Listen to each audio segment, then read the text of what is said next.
What if the most powerful empire in the Americas didn't fall because of weapons, but because of a misunderstanding? What if an entire civilization opened its gates not to conquerors, but to men they believed were gods? The Aztec Empire did not collapse in a single battle. It collapsed in the space between fear and faith, prophecy and reality, power and illusion. And it all began in a city that floated like a dream above the water. Long before the Spanish arrived, Tenochtitlan stood as one of the greatest cities on earth. Built on an island in the middle of Lake Texcoco, connected by wide causeways, filled with temples, markets, gardens, and canals, it shone like a jewel in the sun. Some said it was more magnificent than any city in Europe. Its people were disciplined, proud, and deeply religious. At the center of it all ruled an emperor who was not just a king, but a sacred figure, Moctezuma II. To his people, he was chosen by the gods, a bridge between the mortal world and the divine. But beneath the gold, the rituals, and the towering pyramids, something fragile was growing, a quiet fear. The Aztec world was built on omens, prophecies, and signs from the heavens. And for years before the Spanish ever set foot in Mexico, strange things began to happen. A comet burned in the sky. A temple caught fire for no reason. A woman was heard crying in the night, wailing for her lost children. These were not just events, they were warnings. The priests whispered that the old prophecies spoke of the return of a god, Quetzalcoatl, who would come from the east. No one knew when, no one knew how. But the empire waited, unknowingly preparing not for a war, but for a destiny they misunderstood. Far away, across an ocean the Aztecs did not know existed, a small group of men were sailing toward them. They were not gods, they were not messengers, they were soldiers, adventurers, and fortune-seekers, led by a man who would change the fate of millions, Hernán Cortés. And when the first reports reached Moctezuma that pale strangers had landed on the coast, wearing metal skin and riding beasts larger than any deer, the emperor did not see invaders, he saw a prophecy coming true. That single belief, that fatal hesitation between resistance and reverence, would become the crack through which an empire would fall. The Aztecs had built walls of stone, armies of warriors, and alliances of cities, but they had not built defenses against a mistake, and history was about to punish that mistake with devastating precision. The day the gods walked in. The most dangerous moment in the fall of the Aztec Empire was not a battle, not a massacre, not the siege. It was a welcome. When the first messengers reached Moctezuma with detailed descriptions of the strangers, the emperor did not sleep. He listened as they spoke of men with pale faces, shining metal armor, thunder sticks that spit fire, and animals tall as houses that carried them across the land. To Aztec eyes, these were not simply foreigners. They were beings outside the natural order, and Moctezuma's mind returned again and again to the ancient stories of Quetzalcoatl, the feathered serpent god who, legend said, had once ruled and promised to return from the east. The Spanish had come from the east. They wore strange clothing. They possessed weapons beyond imagination. For a ruler raised in a world where the gods constantly shaped events, coincidence did not exist. Signs were messages, and the message seemed clear. So instead of marching his armies to crush the small force of Hernán Cortés when they first landed on the coast, Moctezuma sent gifts: gold, jewels, feathers, rich cloth. The most precious treasures of the empire were carried to the foreigners as offerings of respect. But to Cortés, these were not sacred gestures. They were confirmation of something else entirely: wealth beyond measure. The gifts that were meant to honor the visitors instead fed their greed and sealed the empire's fate. Cortés understood immediately that he stood before a civilization richer than anything he had imagined and weaker than it appeared. As he marched inland, he did not meet united resistance. Instead, he encountered enemies of the Aztecs, subject peoples who had suffered under Aztec rule and were eager to rebel. The Aztec Empire was powerful, but it was also resented. Many cities had been conquered and forced to pay tribute, to send goods, warriors, even people for sacrifice. When Cortés offered them a chance to fight against Tenochtitlan, they joined him. So while the Aztecs saw gods returning, the Spanish were building an army. Step by step, Cortés advanced toward the heart of the empire, not as a lone invader, but at the head of thousands of native allies. Still, Moctezuma hesitated. He sent more envoys, more gifts, more warnings to stay away, but never an order to attack. The emperor was trapped between fear and faith. If these men were truly divine, to fight them would be sacrilege. If they were mortal, he risked unleashing a war that could destroy everything. That hesitation gave Cortés the one thing every conqueror needs: time. By the time the Spanish finally reached the shores of Lake Texcoco and saw Tenochtitlan rising from the water like a vision from a dream, the moment to stop them had already passed. The gods had not returned, but the Aztecs had already decided to treat them as if they had, and that decision would echo through every tragedy that followed. When the Spanish first saw Tenochtitlan, even hardened soldiers forgot to breathe. Before them rose a city unlike anything in Europe. Wide causeways stretching across shimmering water, towering temples painted in brilliant reds and blues, marketplaces crowded with tens of thousands of traders, canals filled with canoes gliding between floating gardens. It was not a primitive settlement. It was one of the largest and most advanced cities on Earth. And that was the first great illusion that doomed it. The Aztecs believed no one could possibly defeat something so magnificent. The city seemed untouchable, protected by water on all sides and by 3 narrow causeways that could be defended easily. Bridges could be removed, isolating the city from attackers. Food came from chinampas, floating fields that produced harvests year-round. Fresh water flowed through aqueducts. The capital was not just a political center, it was a machine of survival. And yet, that strength hid a fatal weakness. Tenochtitlan was built on an island. Everything that sustained it came across narrow paths. If those paths were blocked, the great city would slowly suffocate. But no one imagined such a thing could happen. Moctezuma welcomed Cortés into the city as a guest, not a prisoner. The emperor greeted the Spanish leader with ceremony and gifts, offering him a place to stay in the heart of the capital. It was an act of diplomacy meant to show confidence and divine authority. Instead, it was the moment the empire opened its gates to its own destruction. Cortés studied the city carefully. He saw the layout of the streets, the position of the temples, the wealth stored in palaces.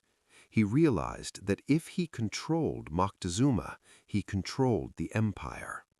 So, in an act of breathtaking audacity, he arrested the emperor inside his own palace. The ruler of millions became a puppet, forced to speak on behalf of the invaders. Outside, the people watched in confusion as their emperor continued to appear calm, telling them the strangers were guests, that everything was under control. But nothing was. The Aztec system depended on divine authority. The emperor was the bridge between humans and gods. When he appeared powerless, the spiritual foundation of the empire cracked. Cortés ruled from the palace while his men looted treasures and studied their surroundings. The Spanish were few, but they were bold, and they understood something the Aztecs did not yet see. The empire's strength relied on belief, and belief can collapse faster than stone. The city still stood tall, its temples still reaching the sky. But inside its walls, the balance of power had already shifted. The conquerors were no longer outside the gates. They were at the center of the world, and the world had not even begun to fight back. The massacre at the festival. Tension in Tenochtitlan grew like a storm building behind distant mountains. The Spanish occupied the palace. Moctezuma remained under their watch, and the city continued its rituals as if nothing had changed. But beneath the surface, fear and anger simmered. The Aztecs did not understand these strangers, their weapons, their hunger for gold, or their disregard for sacred customs. And then came the moment that turned suspicion into fury. While Cortés was away dealing with a rival Spanish force on the coast, he left Pedro de Alvarado in charge of the capital. During this time, a major religious festival approached, a sacred ceremony honoring Huitzilopochtli, the sun god and patron deity of the Mexica people. Nobles gathered in the great temple courtyard, dressed in elaborate feathers and jewels, dancing and singing in devotion. They were unarmed. It was a celebration of faith, not war. But Alvarado saw something else. He saw a gathering of warriors, a potential uprising, a threat to Spanish control. Fear mixed with ambition and cruelty, and he made a decision that would change everything. The Spanish soldiers blocked the exits of the temple courtyard and attacked. Steel swords met unprotected flesh. Men fell screaming, blood staining the sacred stones. The music stopped. Panic erupted. What had been a holy ceremony became a slaughter. News of the massacre spread through the city like fire racing across dry fields. Shock turned to rage. The people of Tenochtitlan rose up. Stones and spears rained down on the Spanish in the palace. Bridges were cut. Supplies dwindled. The invaders who had felt so powerful suddenly found themselves trapped in the heart of a furious city. When Cortés returned, he walked into a nightmare. The fragile peace he had maintained through manipulation and intimidation was gone. The Aztecs no longer saw the Spaniards as guests or even strange envoys. They saw them as butchers who had desecrated their gods. Cortés forced Moctezuma to speak to his people from the palace roof, hoping the emperor could calm them. But the spell was broken. The crowd shouted back, rejecting his words. Some say stones struck the emperor himself, a symbol of the people's final break with the ruler who had failed to protect them. Whether he died from wounds or at Spanish hands soon after, Moctezuma's power ended that day. The city was now in open rebellion. The Spanish were surrounded, outnumbered, and running out of options. What began as a cautious occupation had exploded into war. The illusion of easy conquest vanished in blood and fire, and both sides now understood that only one would leave Tenochtitlan alive. The Night of Tears. The Spanish soon realized they could not hold Tenochtitlan against a united and enraged population. Every rooftop hid enemies, every canal became a trap, and the causeways that once felt like roads of triumph now seemed like narrow paths through a hostile sea.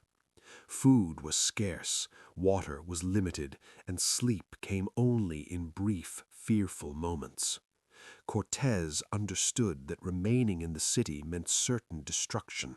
He needed to escape, but escape meant crossing the causeways under cover of darkness while thousands of Aztec warriors watched from the city and the lake.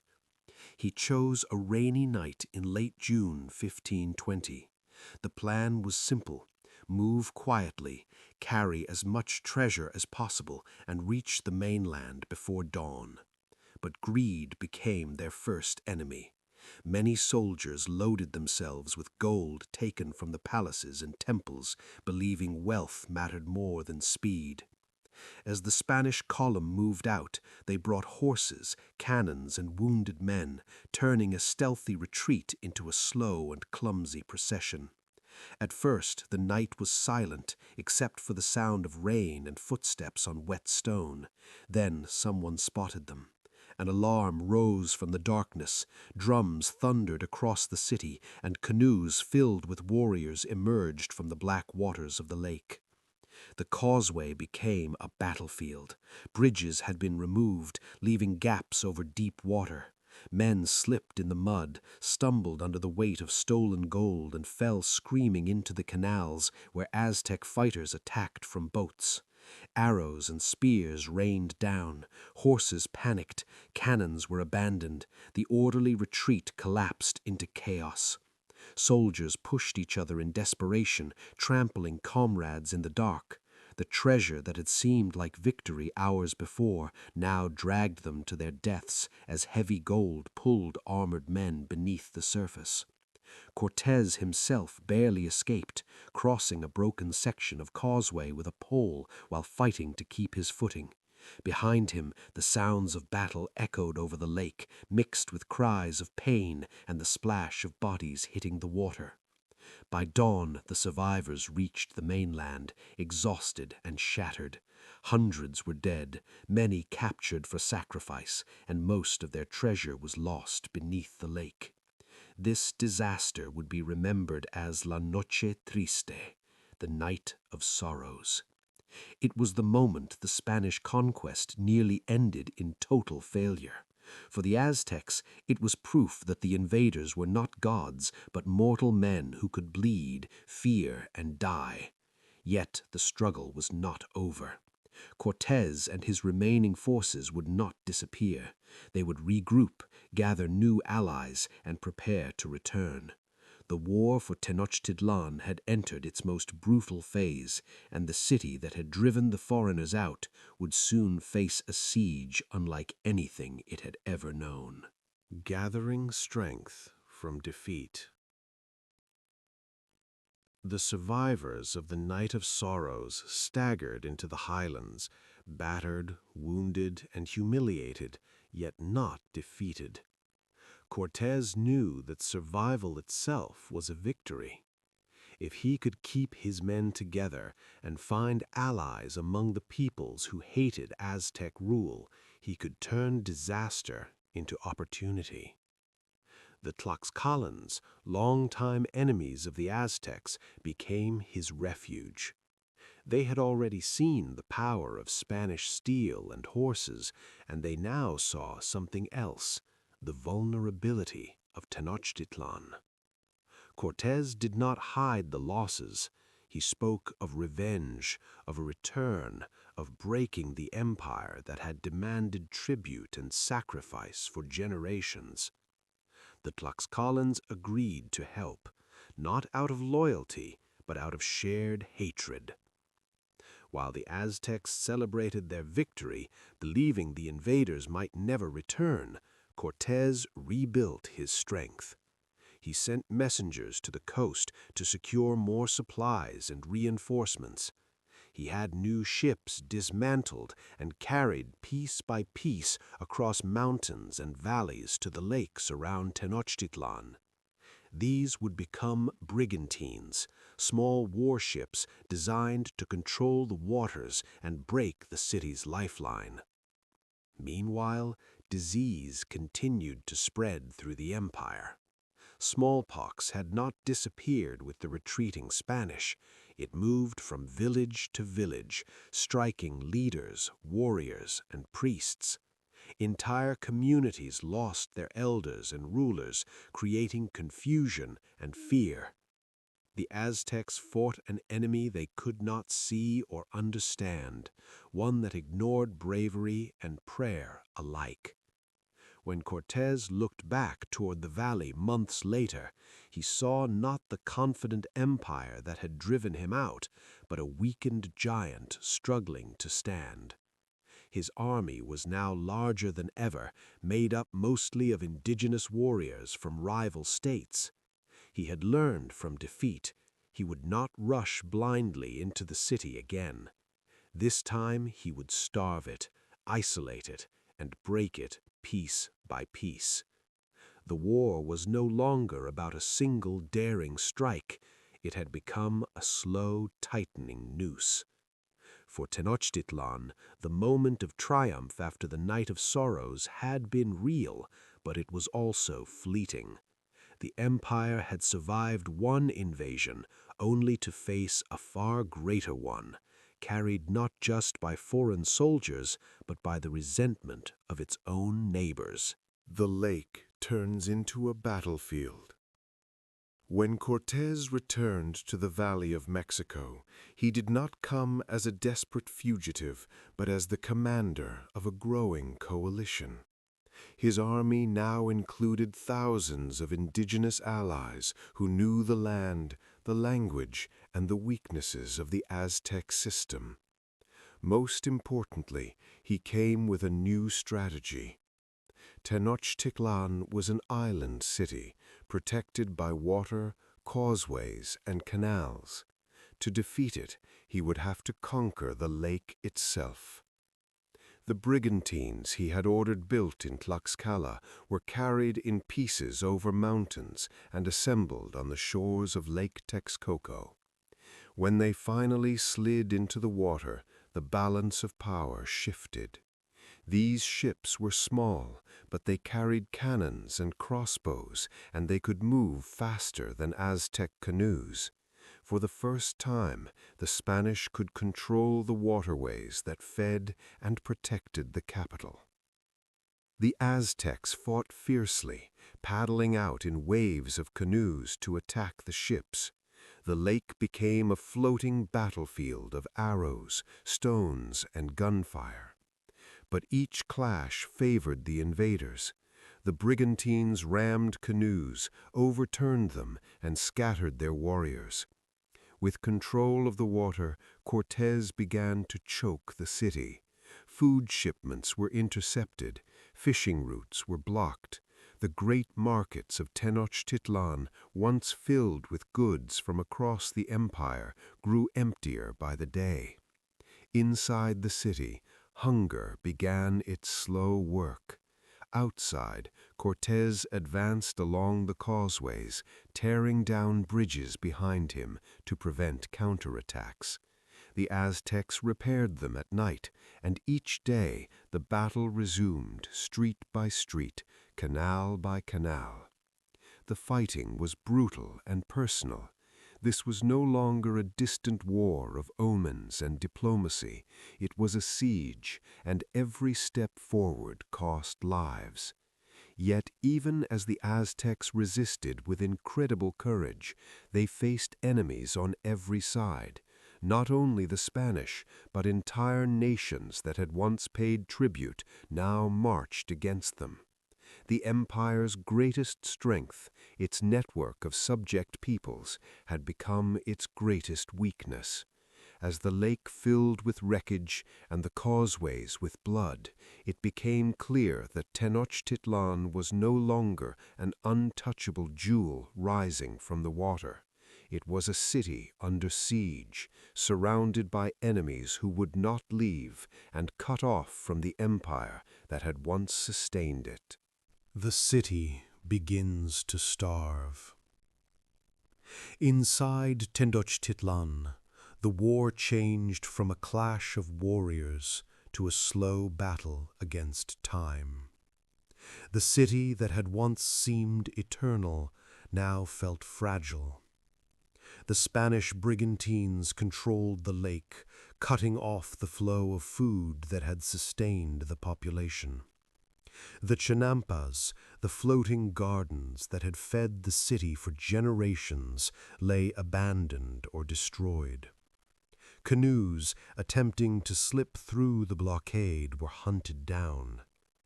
Hunger crept through the streets like an invisible enemy. At first, families rationed what they had. Markets grew quieter as goods disappeared. Then the food simply ran out.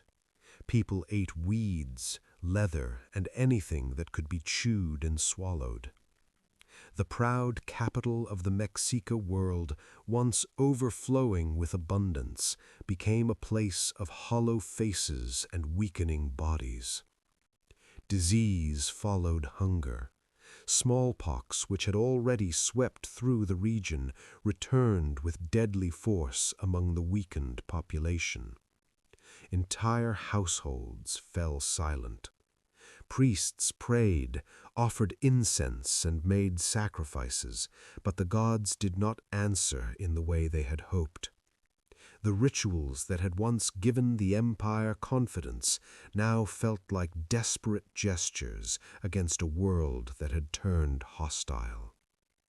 Emperor Cuauhtémoc, young but determined, refused to surrender. He organized defenses, rallied warriors, and ordered counterattacks along the canals and streets. The Aztecs fought with a courage that astonished even their enemies. They built barricades, dug trenches, and launched sudden attacks from rooftops and doorways. Every advance by the Spanish and their allies cost blood. Yet each victory for the defenders was temporary. The invaders returned again and again, supported by thousands of indigenous allies who knew the city's layout and were driven by old grievances. The psychological toll was as heavy as the physical one. The belief that Tenochtitlan was protected by destiny began to fade. Omens and prophecies were remembered in whispers, but now they felt less like warnings and more like memories of a world that no longer existed. Children cried from hunger. Warriors fought on empty stomachs. The canals that once carried trade and celebration now carried bodies. Still, the city did not fall in a single moment. It resisted day after day, proving that the Aztec Empire did not collapse because its people were weak. It fell because it was isolated, starving, and surrounded by a coalition of enemies determined to end its power forever. War on every street. By the time the fighting reached the heart of Tenochtitlan, the war had changed shape entirely. What had once been grand battles across causeways and canals turned into brutal close-quarters combat in narrow streets and shattered neighborhoods. Every house became a fortress. Every alley could hide warriors waiting to strike. The Spanish and their allies advanced slowly, block by block, tearing down buildings behind them so the Aztecs could not retake lost ground. The city that had dazzled Cortés with its beauty was being methodically destroyed. Stones from temples and homes were pulled apart and used as makeshift barricades or weapons. Fires burned day and night, turning the sky above the lake into a haze of smoke and ash. The sounds of war never stopped. Shouting, drums, the clash of metal against obsidian, the screams of the wounded echoing through streets that had once been filled with traders and musicians. For the Aztecs, this was no longer a war for victory. It was a war for survival and honor. Warriors fought knowing there might be no tomorrow, driven by loyalty to their city and their gods. They launched sudden ambushes from rooftops, dragged enemies into canals, and struck at isolated soldiers whenever they could. Even weakened by hunger and disease, they refused to surrender easily. The Spanish, however, had advantages that could not be matched. Their steel weapons cut through cotton armor. Their crossbows and firearms created terror as much as damage. Most important of all, they were not alone. Thousands of Tlascalans and other indigenous allies filled the ranks, eager to see the fall of a city that had once dominated them. This was no simple conquest by a few Europeans. It was a massive indigenous war in which the Spanish were only one part. As days turned into weeks, the defenders were pushed back toward the sacred center of the city. Temples that had stood for generations became battlefields. The Great Pyramids, once places of ceremony, now overlooked scenes of chaos and destruction. The psychological weight of this transformation was enormous. Tenochtitlan was not just a capital, it was the center of the Aztec universe, the place where heaven, earth, and the underworld were believed to meet. Watching it crumble felt like watching the end of the world itself. Yet still the fighting continued. Neither side could afford to stop. For the Spanish and their allies, retreat meant giving the Aztecs time to recover. For the Aztecs, surrender meant the end of everything they knew. So the war moved street by street, house by house, until almost nothing remained of the city that had once ruled an empire. The city starved. As the siege tightened, hunger became as deadly as any sword. Tenochtitlan had always depended on the surrounding lake for food, water, and trade, but now the Spanish brigantines controlled the waters. Canoes bringing supplies were intercepted, fishing became nearly impossible. The great markets that once overflowed with maize, beans, fish, and fruit stood empty. Families searched desperately for anything they could eat. Leather, weeds, and even mud mixed with scraps of grain became meals. Clean water grew scarce as aqueducts were cut and canals filled with debris and bodies. Disease spread faster in these conditions, striking the weak and the young first. The smallpox epidemic that had arrived earlier returned with greater force among the starving population, leaving entire households silent. The Aztec leaders tried to organize what little food remained, but the scale of suffering was overwhelming. Priests performed ceremonies asking the gods for relief, yet no sign of salvation appeared. Some began to whisper that the gods had turned away. Others believed this was a final test of endurance. Morale wavered, but resistance did not end. Warriors still defended their neighborhoods, though many fought on empty stomachs. The Spanish and their allies saw the weakening of the city and pressed harder. They knew that time favored them. Each day of siege meant fewer defenders, less strength, less hope. The once mighty capital, which had fed hundreds of thousands through ingenious farming and trade networks, was being strangled slowly. Hunger eroded not only bodies, but also the will to fight. Parents faced impossible choices, soldiers staggered into battle exhausted, and the social order that had held the empire together began to crack. Yet even in this suffering, acts of courage continued. Neighbors shared what little they had. Warriors protected civilians during attacks. Leaders tried to maintain order in a city that was collapsing around them. The tragedy of Tenochtitlan was not a sudden fall, but a slow unraveling, where starvation and disease did the work that armies alone could not. By the time the final battles approached, the Aztec capital was already a shadow of its former self, its people weakened, but still refusing to accept that their world was ending. Fighting street by street. By the time the Spanish forces pushed deeper into Tenochtitlan, the war had changed. This was no longer a battle of open fields or grand formations. It had become a brutal struggle for every street, every bridge, every rooftop. The Aztec defenders knew their city intimately. They had grown up on its canals and causeways, and they used that knowledge to slow the invaders at every turn. Warriors hid in buildings, attacked from rooftops, and struck swiftly from narrow alleyways before disappearing again. Canoes moved silently through the canals at night, launching surprise attacks on Spanish patrols. Even weakened by hunger and disease, the defenders fought with desperation and courage. The Spanish, however, adapted quickly. They destroyed buildings that could shelter ambushes and widened streets to move more easily.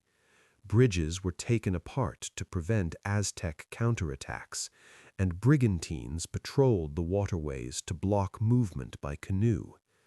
Each advance came at a cost. Spanish soldiers fell into canals, were dragged under, or were struck by stones and spears from unseen attackers. Their indigenous allies, who formed the majority of the invading force, also suffered heavy losses. The fighting was chaotic, confusing, and relentless. Smoke from burning homes filled the air, and the sound of battle echoed through the ruined city. For civilians, there was nowhere to hide.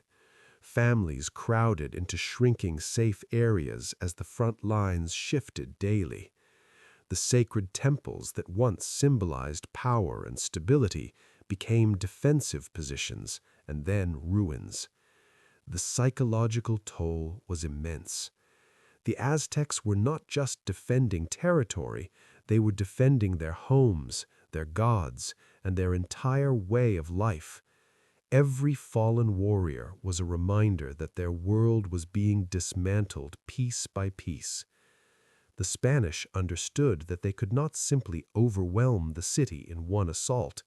They had to grind it down, block by block. Progress was slow, but it was constant. Each captured district meant fewer resources for the defenders and less space to maneuver. The city that had once seemed untouchable was now a battlefield maze of rubble and blood. Yet even as the Spanish advanced, they were forced to respect the determination of those who resisted them. This was not a quick conquest.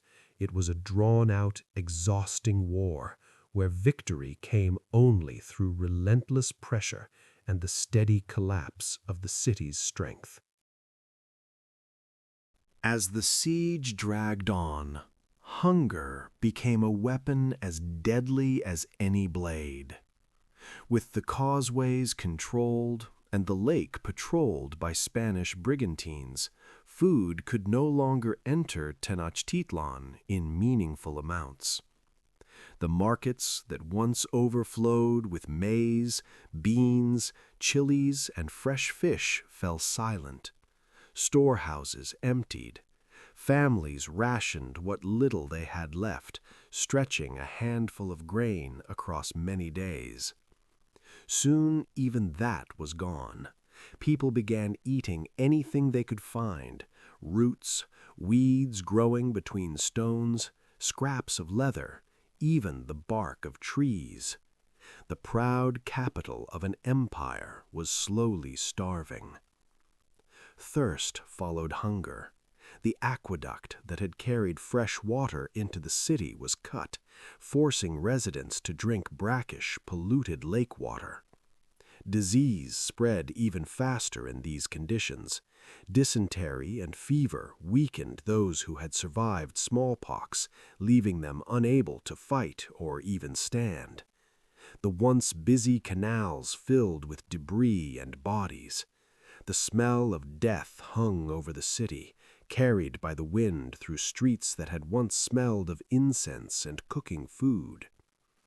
For the Aztec defenders, the struggle became not just a military battle, but a daily fight to survive. Warriors went into combat on empty stomachs, their strength fading. Mothers watched their children grow thinner with each passing day, unable to offer comfort beyond quiet words and fading hope. The psychological impact was devastating. The belief that the gods protected Tenochtitlan began to waver. Priests performed rituals, burned offerings, and prayed for relief, but no miracle came. The Spanish and their allies, though also facing shortages, had access to supply lines outside the city. They could rotate troops and receive reinforcements. The Aztecs had nowhere to turn. Their island capital, once a source of safety, had become a trap. Still, surrender did not come easily.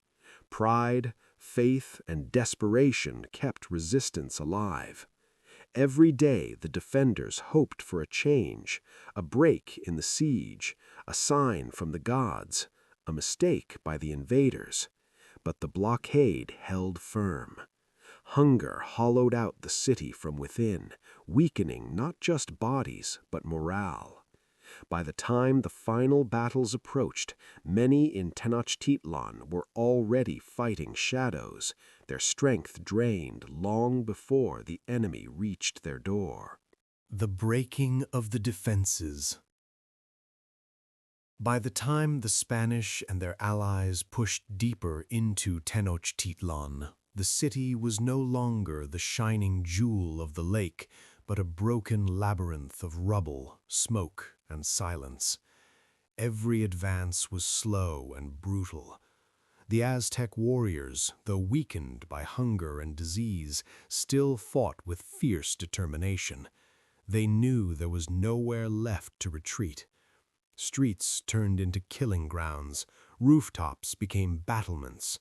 From narrow alleys and shattered buildings, defenders launched sudden attacks, disappearing just as quickly. The Spanish learned that victory here would not come in a single decisive clash, but in a slow, grinding struggle for every step forward. Cortés changed tactics. Instead of pushing recklessly, his forces began systematically destroying the city as they advanced. Buildings were torn down, canals filled with debris, and temples reduced to ruins to prevent ambushes from behind. Brigantines controlled the waterways, cutting off escape routes and striking from the lake's edge. What had once been a maze of canals and causeways that favored the defenders was slowly transformed into open ground that suited Spanish weapons and cavalry.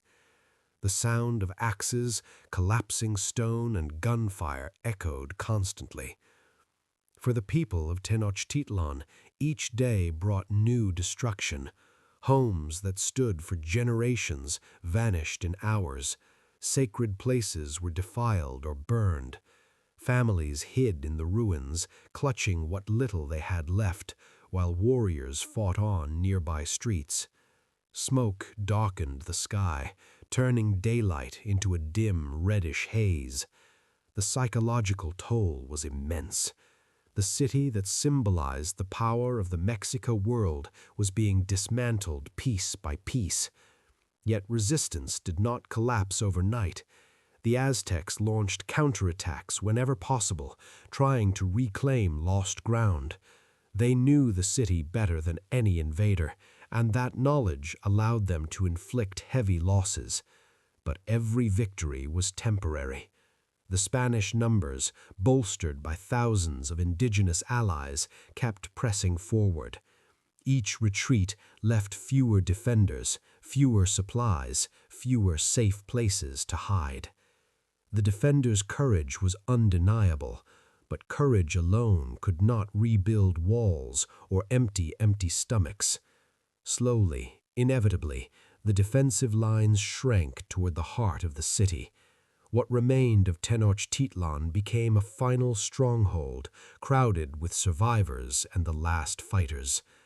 The fall of the outer districts signaled that the end was no longer distant. It was approaching, step by step, carried on the boots of soldiers and the relentless crash of collapsing stone. The last emperor. As Tenochtitlan crumbled around him, Cuauhtémoc, the last emperor of the Mexica, remained at the center of a collapsing world. He had taken power in the worst possible moment, after the death of Montezuma and the brief, desperate rule of Cuitláhuac. Where his predecessors had ruled over a vast and confident empire, Cuauhtémoc inherited a starving, diseased, and besieged city. Yet he did not flee. He did not surrender. Instead, he became a symbol of resistance, walking among his people as the walls fell and the streets turned to ruins.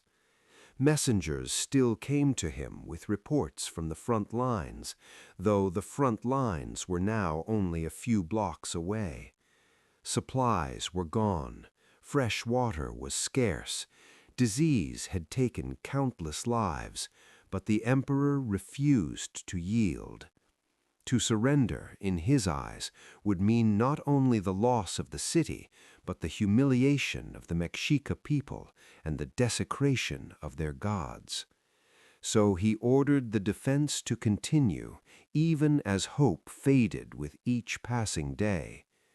Around him, the city was barely recognizable. Temples were shattered, canals choked with debris, houses reduced to broken stone and ash. Smoke drifted through the streets like a permanent fog. The cries of the wounded mixed with the distant thunder of Spanish weapons. Still, Cuauhtémoc held court in what remained of the sacred precinct, surrounded by warriors who had sworn to fight to the end. His presence gave them strength even as the situation grew more desperate. The Spanish, meanwhile, understood that capturing the emperor would be a decisive blow. They intensified their efforts to break through the final defenses, pushing closer to the city's heart. Their indigenous allies, driven by their own motives and long-standing rivalries, fought with equal determination. Every block taken brought them nearer to Cuauhtémoc's position. The defenders were now compressed into a shrinking pocket of resistance, their backs against the lake. Hunger and exhaustion made every movement a struggle, yet they continued to fight with the fierce pride of a people who refused to disappear quietly. Cuauhtémoc knew the end was near. According to later accounts, he urged his warriors to keep fighting, not for victory, but for honor. The empire that had once dominated central Mexico was now reduced to a few ruined streets and a handful of starving defenders. But as long as their emperor stood among them, the Mexica spirit had not yet been extinguished. The fall of Tenochtitlan would soon become inevitable, but in these final days, Cuauhtémoc's defiance turned a military defeat into a tragic courage that would echo long after the city itself was gone. The capture. The final collapse came not with a dramatic last stand on the temple steps, but with a desperate attempt to escape across the water that had once protected Tenochtitlan like a living shield. By this point, the city was no longer a city in any meaningful sense. It was a landscape of broken walls, burned houses, shattered temples, and canals filled with debris and bodies. Smoke clung to the air, and the smell of rot and stagnant water hung heavy over everything. The defenders were starving, their strength nearly gone. The Spanish and their allies had tightened the ring around the last pockets of resistance, advancing slowly, methodically, destroying what little remained. Cuauhtémoc, seeing that further defense would only lead to pointless slaughter, made a decision that would define his legacy. He chose to try to escape, not out of cowardice, but to preserve some remnant of leadership for his people, perhaps hoping to continue resistance from elsewhere or to negotiate from a position of survival rather than total annihilation. Under cover of darkness, a small group slipped toward the lake, boarding canoes and pushing away from the ruins of their city. The water, once a symbol of Mexican power and ingenuity, had become a dangerous and uncertain path.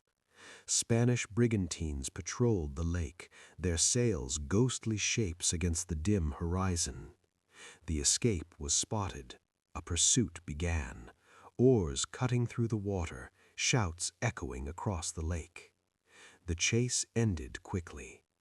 Cuauhtémoc's canoe was overtaken, and he was brought before Hernán Cortés.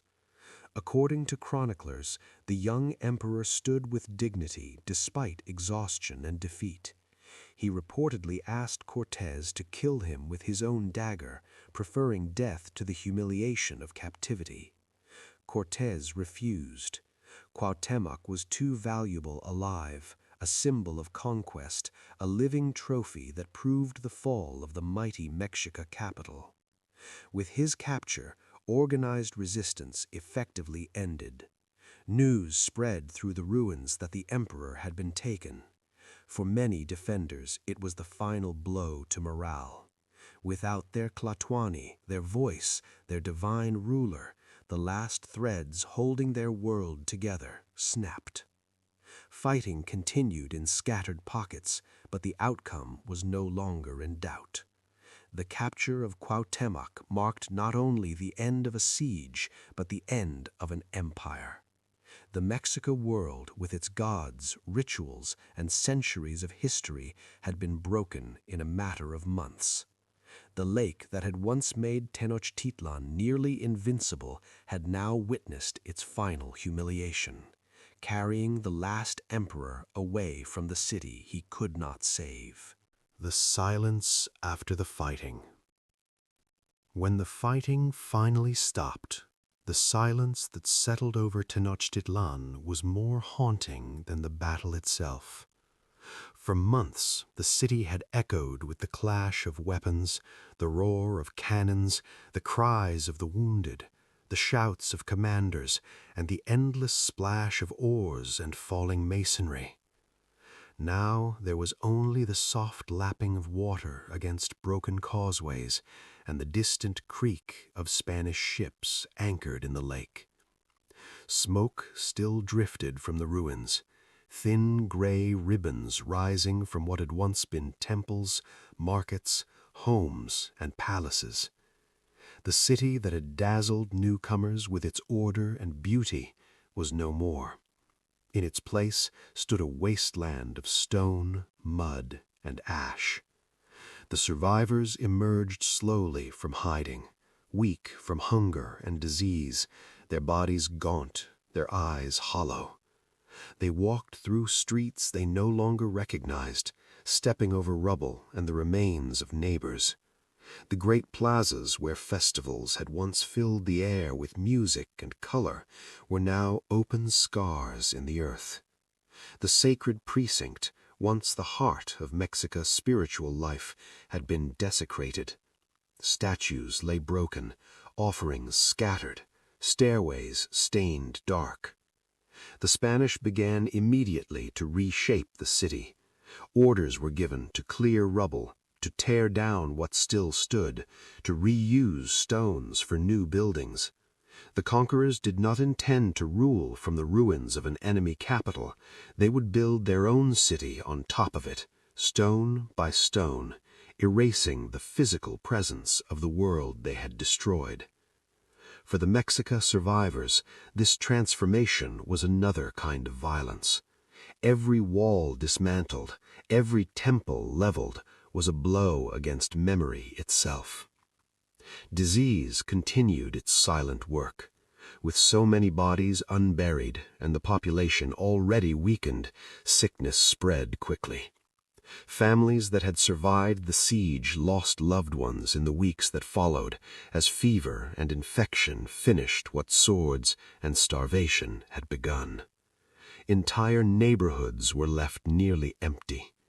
The social fabric that had bound the city together, its Kalpuli communities, its markets, its temples, its schools, was in tatters. Spanish authorities and their indigenous allies began reorganizing the population, assigning labor, demanding tribute, reshaping daily life according to a new order. The old rhythms of Mexica society, guided by ritual calendars and ancestral traditions, were disrupted. Bells from newly established churches would soon replace the drums of the temples. A new language of power filled the air: Spanish commands, legal proclamations, the measured voices of missionaries. For the first time in generations, the people of Tenochtitlan lived under rulers who did not share their gods, their history, or their understanding of the world. The silence after the fall was not peace. It was the quiet of exhaustion, of shock, of a civilization forced to pause and confront a reality it had never imagined. In that stillness, amid the ruins and the drifting smoke, a new world was already beginning to take shape, built on the bones of the old. As the months passed, the transformation of Tenochtitlan accelerated with relentless determination. Spanish soldiers, overseers, and indigenous laborers worked side by side under compulsion, dismantling the last recognizable remains of the Mexica capital. Stones from temples that had once been climbed in reverence were dragged down and reshaped into the foundations of churches and administrative buildings. Carved serpents, sacred glyphs, and faces of gods disappeared beneath layers of plaster and European-style facades. What had once been the center of a vast empire was being turned into the capital of a new colonial world. The Spaniards called it Mexico, but beneath its growing streets and plazas lay the bones of Tenochtitlan, pressed into silence, yet never truly gone. Canals were filled, bridges widened, and causeways reinforced to suit horses, carts, and cannons. The careful urban design that had once balanced land and water was altered to match Spanish ideas of order and control. Floods became more frequent as the old systems of dikes and water management were neglected or misunderstood. Yet construction continued without pause. A cathedral rose where the sacred precinct had stood, its shadow falling across ground once considered the heart of the cosmos. Government palaces replaced noble residences. Spanish homes occupied former estates of Mexica elites. The physical landscape of power had shifted, and with it the meaning of every space. For the Mexica people who remained, daily life became a negotiation between survival and memory. They were baptized, given Christian names, and taught new prayers, but many quietly preserved older beliefs, blending traditions in ways the missionaries only partly understood. Markets reopened under supervision, tribute lists were rewritten, and labor drafts organized entire communities for construction, agriculture, and service. Children grew up hearing two histories. One whispered at night about the greatness of their ancestors, and another taught by friars about kings across the ocean and a single all-powerful God. The conquerors believed they were building a completely new order, yet they depended heavily on the very people whose world they had destroyed. Indigenous allies, scribes, and artisans became essential to running the colony. Nahua knowledge of land, crops, and local systems remained crucial. In this uneasy blending of cultures, a hybrid society slowly formed. neither fully Spanish nor Mexica, but something new and fragile. Meanwhile, stories of the fall spread across Mesoamerica. Some spoke of betrayal, others of prophecy fulfilled, others still of divine punishment or tragic fate. Each retelling carried fragments of truth shaped by grief and bewilderment. The memory of Tenochtitlan did not vanish with its temples. It lived on in language, in place names, in traditions that survived beneath the surface of colonial life.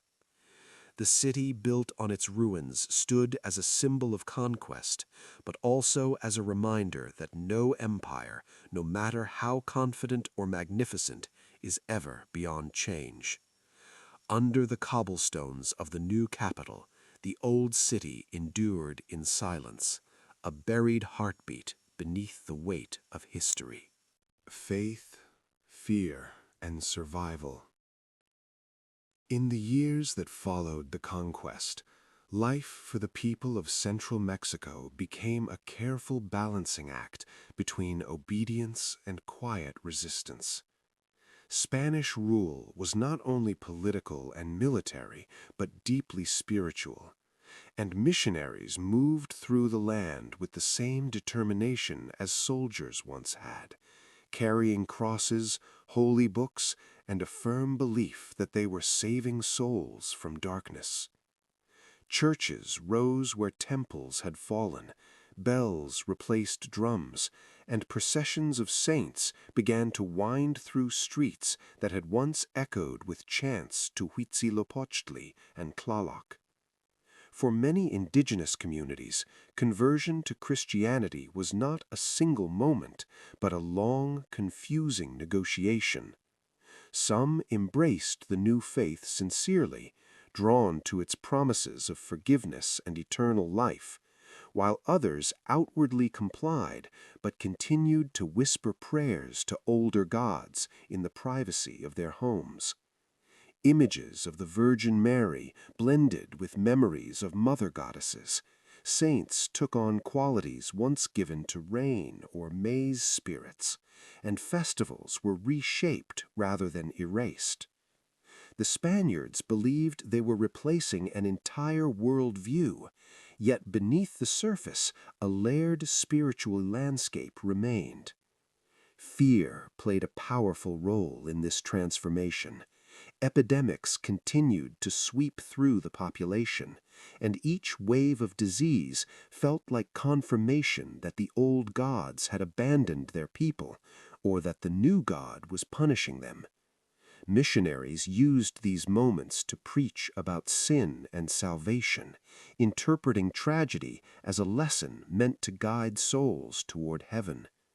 But for the survivors, faith was often tied less to theology and more to the urgent need for protection, stability, and hope in a world that had turned unpredictable and fragile.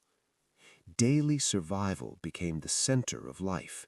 Communities reorganized around colonial demands, providing labor, crops, and tribute under systems that drained their strength while keeping them dependent. Yet even within these constraints, indigenous social structures persisted. Elders still guided local decisions.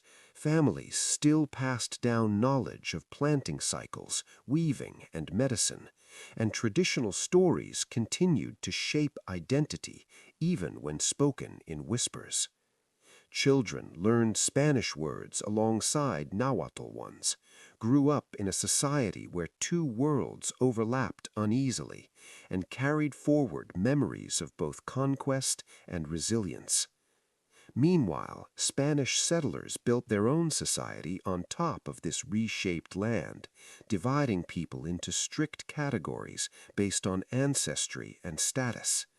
Power belonged to those born in Spain or of Spanish descent, while indigenous people were expected to remain at the base of the colonial hierarchy.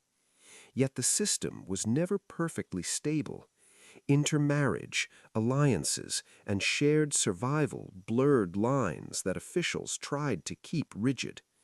A new society was emerging, born from violence and necessity, shaped by unequal power, but also by constant cultural exchange.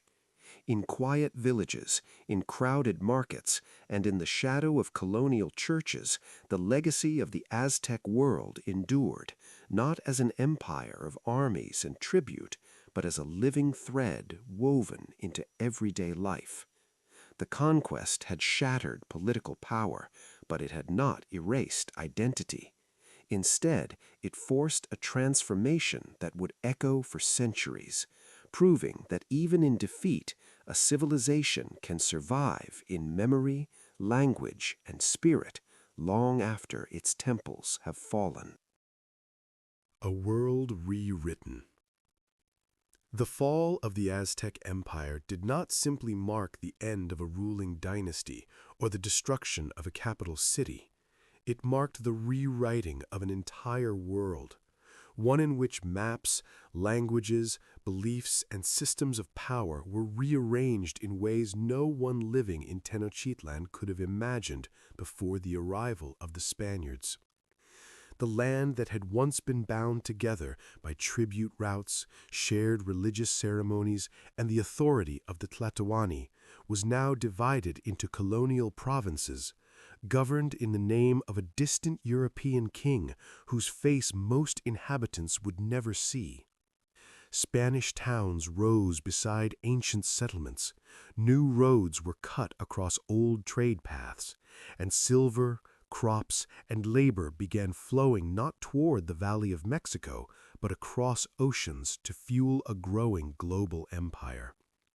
The conquest of the Aztecs became a turning point not only for Mesoamerica, but for the wider world, linking continents in systems of exchange, exploitation, and migration that reshaped history. Crops like maize, tomatoes, and cacao traveled to Europe, while horses, cattle, and new forms of agriculture transformed American landscapes. Diseases continued to move with devastating efficiency, reducing indigenous populations so drastically that entire regions were left sparsely inhabited, their fields returning to forest and their temples swallowed by vines. For the Spaniards, this land represented opportunity and divine mandate. For the survivors, it was a world where survival required adaptation at every level. Indigenous nobles sometimes worked within the colonial system, using their knowledge of local politics to negotiate privileges or protect their communities, while commoners bore the weight of labor demands that sustained colonial wealth. Over time, new cities such as Mexico City, built directly atop the ruins of Tenochtitlan, became centers of administration, religion, and commerce, symbols of both continuity and erasure. The stones of Aztec temples formed the foundations of Spanish cathedrals, a physical reminder that the old world had not disappeared, but had been forced to carry the new one upon its back. Language itself changed as Nahuatl words slipped into Spanish speech, while indigenous scribes learned the Latin alphabet to record histories, legal claims, and memories of the past, preserving knowledge in forms their ancestors had never used. These writings reveal a people determined not to vanish quietly, documenting genealogies, land rights, and stories of conquest from their own perspective. Meanwhile, missionaries and colonial officials struggled to control a population that outwardly conformed, yet inwardly preserved older traditions, proving that cultural transformation is never as simple as rulers expect. The Aztec world did not end in a single year. It slowly dissolved into something new, its structures broken, but its influence lingering in food, art, place names, and identity. The conquest had redrawn political boundaries, but it had also set in motion a blending of cultures that would define the future of an entire region.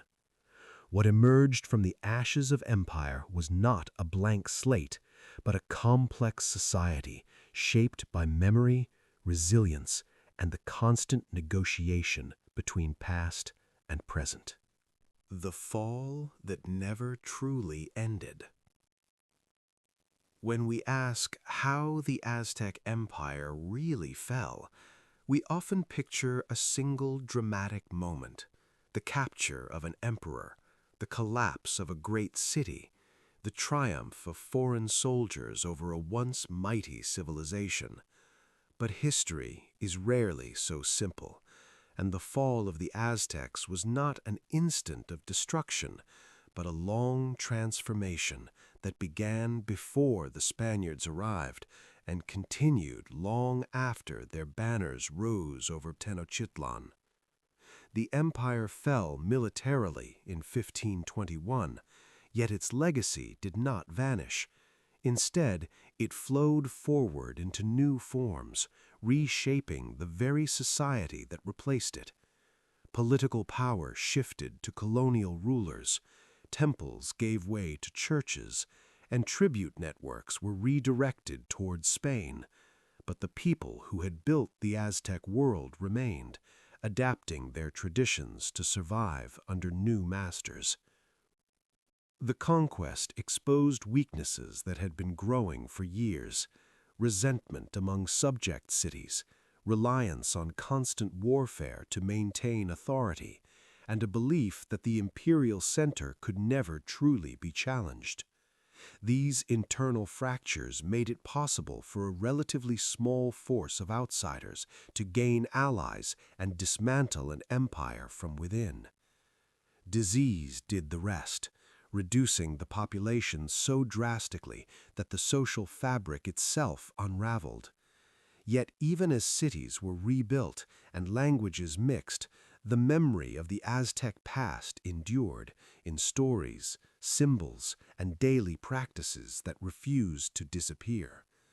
Modern Mexico still carries the imprint of that world, from the Nahuatl names of places and foods to the imagery of the eagle and serpent that once signaled the founding of Tenochtitlan. The fall of the Aztecs, then, is not only a tale of defeat, but a reminder that civilizations rarely vanish without leaving traces woven into the future. Empires rise through strength, belief, and unity, but they fall when those foundations weaken, when fear replaces confidence, and when leaders fail to see the dangers gathering beyond their walls. The Aztec Empire teaches us that power can seem eternal right up to the moment it is not, and that the forces that end a civilization are often as much internal as external. In the end, the story of how the Aztecs really fell is a story about change, about how worlds collide, how cultures endure, and how history continues long after the empires that shaped it have faded into memory.